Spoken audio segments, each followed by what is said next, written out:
Claude, dans PowerPoint, c'est super puissant. On va voir aujourd'hui 4 cas d'usage vraiment très puissants. Comment on va pouvoir utiliser donc PowerPoint, l'application sur notre ordinateur et intégrer Claude, vous le verrez sur une partie de droite. Alors pour ça, on va tout simplement se rendre directement depuis notre application. Donc vous le voyez juste ici à l'écran, j'ai ouvert mon application et j'ai ajouté dans les compléments, juste ici, voilà, j'ai mon Claude qui s'est activé. Donc bien sûr, j'ai donné mes identifiants pour me connecter à Claude et vous le voyez à l'écran, Claude est apparu sur la partie de droite. Alors là, il nous demande quel est mon rôle un petit peu, on pourra le compléter un petit peu plus tard. Je vais plutôt dire que je suis dans la finance. Et puis surtout, il va nous demander la requête qu'on veut faire. Donc ça, je vais le laisser capturer un petit peu, peu importe, aux heures.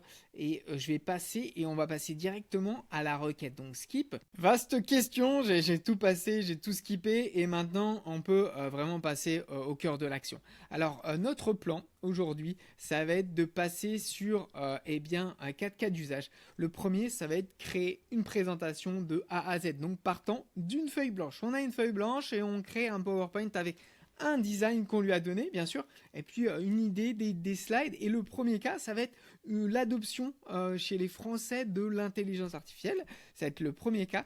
Le deuxième cas, c'est à partir d'une présentation déjà existante, vous le voyez juste ici, et comment adapter, donc vous avez des templates, j'imagine, dans votre métier, comment on va pouvoir adapter vos contenus et peut-être les modifier parce qu'ils sont plus à jour. Alors des contenus que vous avez repérés sur Canva qui propose justement des visuels, des designs comme ça, vous allez pouvoir les utiliser, les ouvrir dans PowerPoint et remplir les slides de manière automatique avec Claude. Ça c'est très très fort. Alors l'autre cas d'usage, le troisième, vous le voyez, ça va être de traduire ensuite cette slide. On a un client qui est en anglais, hop, on va traduire entièrement toutes les slides en anglais, ça va être possible. Et le dernier cas d'usage, ça va être sur la partie finance, où là, j'ai tout un dossier de vente, et sur ce dossier de vente, je veux qu'il me fasse des graphiques que je puisse présenter à mon client. Je sais pas, je suis conseiller en gestion de patrimoine, je suis comptable, j'ai tout un tas de chiffres dans tableau Excel. Je vais lui donner ce tableau Excel et je vais lui dire, fais-moi des graphiques, un visuel clair pour un client. Ça va être le dernier cas d'usage. Alors on passe tout de suite dans PowerPoint, mais avant ça, je vous rappelle que cette slide, ce document, je vais le fournir. Vous avez juste à commenter PowerPoint et je vous enverrai ce document. Alors je vais copier le premier prompt juste ici et on va l'insérer tout de suite dans notre PowerPoint. Vous le voyez à l'écran. Donc là, j'ai ma page qui n'est pas vierge. Donc ce que je vais faire, je vais tout simplement enlever tout ce que j'ai à l'écran. Alors dorénavant, j'ai une page vierge et là, je vais lui coller mon prompt. Donc vous le voyez, j'ai ma charte graphique. Je lui ai donné la charte graphique de The French Bot. Je vous invite vraiment, on a fait des vidéos sur ce sujet, à créer votre propre charte graphique. Donc c'est un langage, voilà, avec des codes, mais qui vous permettent de les réutiliser à chaque fois. Et puis, vous avez le titre et les différents slides. Donc là, on lui a demandé de créer 6 slides. On l'envoie. Alors, on choisit le modèle. Là, je vais mettre Sonnet 4.6. J'ai pas besoin de faire quelque chose de très abouti. Mais si vous voulez faire quelque chose de... si vous voulez faire quelque chose dans la finance de très abouti type présentation McKinsey ou que sais-je, utilisez le modèle le plus puissant qui va être à 4.6. Voilà, alors là j'envoie, donc c'est parti. Claude est en train de travailler et en parallèle, nous on va lui demander notre seconde requête. C'est un peu la manière dont on utilise les intelligences artificielles. On ne va pas rester devant l'ordinateur en attendant que ça se fasse. On va le laisser agir et puis on revient une fois que c'est fini. Alors le deuxième cas d'usage, ça va être, on a une présentation, vous le voyez à l'écran, je la trouve super chouette et je vais me servir de cette présentation pour pouvoir utiliser ma propre requête. Et ma requête, vous vous rappelez, c'est la formation qu'on a le 24 et le 29 avril, il s'est trompé juste ici. Voilà, donc je vais l'ajouter et à partir de ces faits, moi je vais lui coller le prompt et je vais lui demander de respecter la template existante. L'idée pour moi, ça va être vraiment de pouvoir utiliser la template que j'aime bien, celle-ci un peu en orange. Donc je vais pas lui demander mon design graphique, je vais déroger à la règle et puis je vais lui envoyer ça, je vais lui dire voilà, regardez bien ce que j'ai fait. Il y a la formation de formation 1 le 24 mars, il y a la formation 2 le 29 avril, et là il est en train de se mettre en branle, il est en train de travailler pour nous, et puis on verra ensuite un autre cas de figure. Donc là ce qu'on va faire, on va ouvrir un nouvel onglet. Dans ce nouvel onglet, on va lui donner un fichier Excel. Le but étant d'avoir bien un graphique et des visuels, parce que quand on est dans les milieux du chiffre, c'est super, on arrive peut-être à les faire parler, on arrive à comprendre, mais notre client, en face, il n'arrive pas toujours à comprendre ce qu'il y a derrière les chiffres. Donc avoir des graphiques, avoir du visuel, un livrable, c'est-à-dire un document qu'on peut lui fournir dans un mail, eh bien moi je pense que c'est ce qui va faire la différence entre le pro qui aujourd'hui arrive à vendre et le pro qui reste en surface et qui n'arrive pas à délivrer une belle qualité de service. Donc là, on ouvre de nouveau PowerPoint, juste en bas, l'application. Alors, c'est magique parce que regardez, on a déjà des templates dans PowerPoint, on pourrait s'en servir. Bref, on va faire une nouvelle présentation. Et cette fois-ci, on va donc ouvrir notre Claude sur le côté et on va lui demander, eh bien, à partir d'un fichier Excel, ce sont des ventes, c'est un fichier Excel avec des ventes, vous allez le voir, on va ajouter le document, donc on va ajouter vente juste ici. Alors ce fichier vente, je tenais quand même à vous le montrer, donc qu'est-ce qui représente des numéros de vente sur la partie, sur la colonne A, la ville, la date de vente, et puis le type de produit. Alors c'est fictif, c'est quelque chose que ça va être. Donc conseil, audit, formation, et on a les vendeurs, les collaborateurs qui ont vendu ces produits ou qui ont tout simplement fait les formations.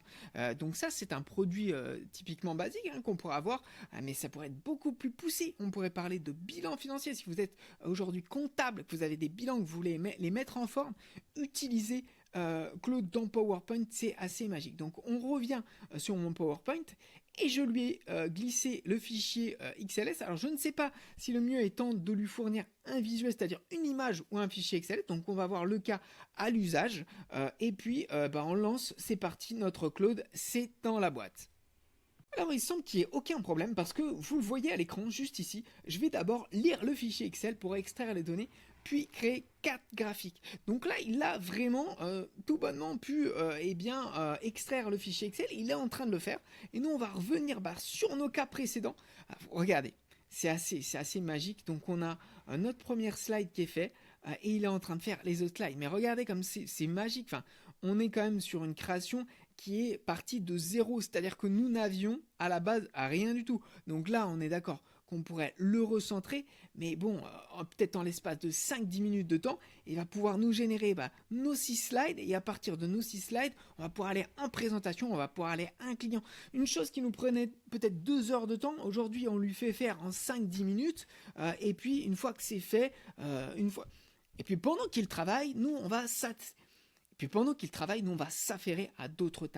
Alors regardez, c'est fait, donc on pourrait lui reprocher tout un tas de choses parce que en fait il y a des vides dans ces slides. Là on voit que c'est pas entièrement bien cadré, mais dans l'ensemble, et vous le voyez, c'est bien des slides, donc ça nous on peut l'élargir bien sûr et on peut le recentrer ou lui demander, dans notre espace chat ici, de recalibrer, de les mettre au bon standard, donc mettre peut-être les dimensions de notre slide qui puissent les réajuster. Donc en quelques minutes, vous avez un petit document comme ça qui vous permet de présenter des slides. Si vous êtes un petit peu à la bourre sur des projets, je trouve que c'est ultra qualitatif, on a quelque chose de très pertinent. Donc ça, vous vous rappelez, c'est l'adoption de l'IA en France. C'était un exemple fictif.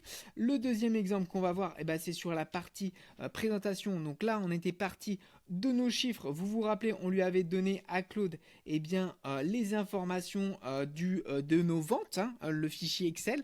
Alors, sur la partie design, je trouve pas ça ultra performant.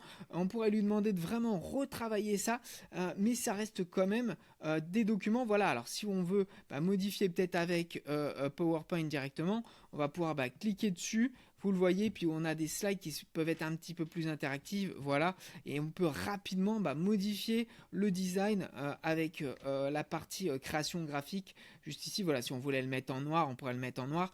Donc on a quand même un rendu qui, au final, est super correct, parti d'une base Excel. Et puis si on lui demande combien de temps il a mis, il va nous dire 2 minutes, quoi.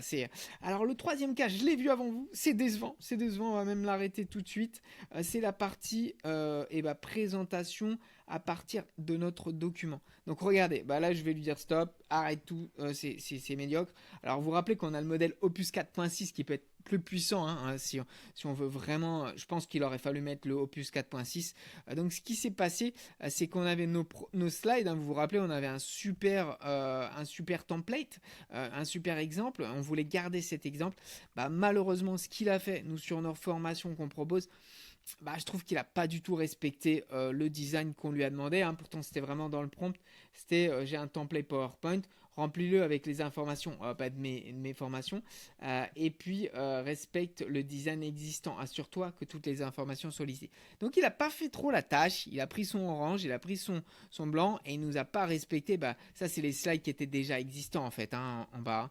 Il ne les a pas effacés. Mais voilà, il n'a pas du tout respecté la charte graphique des slides existants. Alors, je vous rappelle que tout ça, on le voit en formation, tous ces outils ultra puissants. On a 2 dates de formation. Le mardi 24 mars, toute la journée. Donc 7 heures de formation en live ou en présentiel. On a 14 heures de e-learning et on va voir dans Claude, dans Excel, Claude dans PowerPoint. On va voir les mini artefacts, comment créer des petites présentations, même partant de rien, parce qu'aujourd'hui, il n'y a plus de barrière technique. La barrière qui s'impose à vous, c'est plus les idées que vous avez et la manière de discuter, de parler avec la machine. Le reste, ça va très vite. Alors on va pouvoir même automatiser ces mails dans cette formation. On va voir tout un tas de cas de figure et pour avoir plus d'informations, vous pourrez m'envoyer un message privé, puis je vous enverrai mon calendrier d'appel. Vous discutez avec moi en priorité et l'idée pour moi, c'est de vous donner toutes les réponses à vos questions et puis de vous donner le tarif de cette formation. D'ici là, je vous souhaite à tous une très bonne journée et je vous dis à très vite.